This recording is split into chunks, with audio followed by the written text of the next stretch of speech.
The plan of salvation is the greatest story ever told, because it is the only true story that encompasses eternity, mortality, and divinity. You are not an accident in this story, nor a passive spectator. You are a co-author with God, a divine being entrusted with agency, shaping the unfolding of eternity through your choices.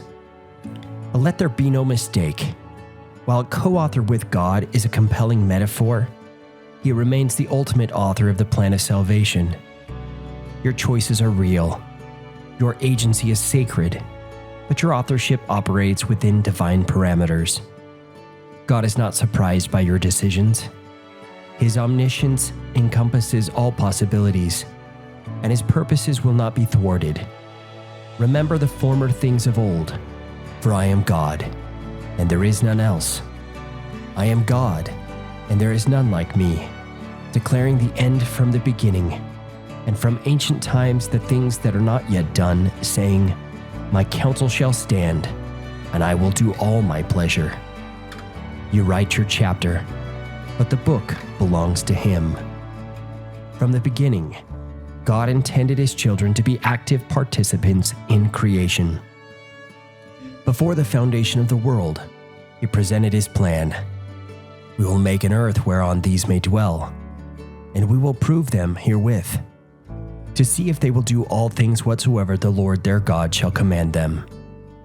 You were there. You shouted for joy at the opportunity to step into mortality's grand narrative, to choose, to create, to become. Agency is the very power that defines your role in this divine epic. It is not a trivial feature of mortality. It is the central mechanism by which God's children fulfill their potential. Men are free according to the flesh, to choose liberty and eternal life through the great Mediator, or to choose captivity and death. What you choose writes the next chapter of your life and shapes eternity. But God is not merely an observer in this story. He partners with you. He calls you to build His kingdom, to create goodness, to bring forth light. He did not hand you a script and demand you follow it blindly. Rather, He invites you to walk by faith, listening to His voice, becoming what He already knows you can be. The Doctrine and Covenants is filled with divine mandates to act, to seek, to ask, to knock. Draw near unto me, and I will draw near unto you. Seek me diligently, and ye shall find me. Ask, and ye shall receive. Knock, and it shall be opened unto you. He leads, but He does not coerce. He inspires, but He does not force.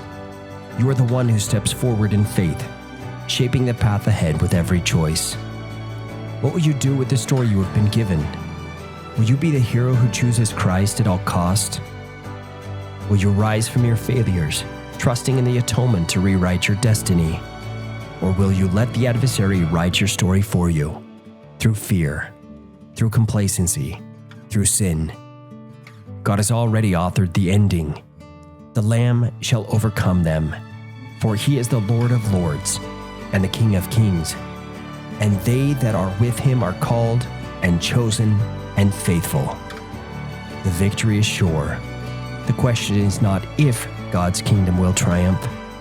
The question is, where will you stand when it does? Choose to be an instrument in His hands. Choose to step forward in faith. Choose to create a life that glorifies Him. Your story is not over.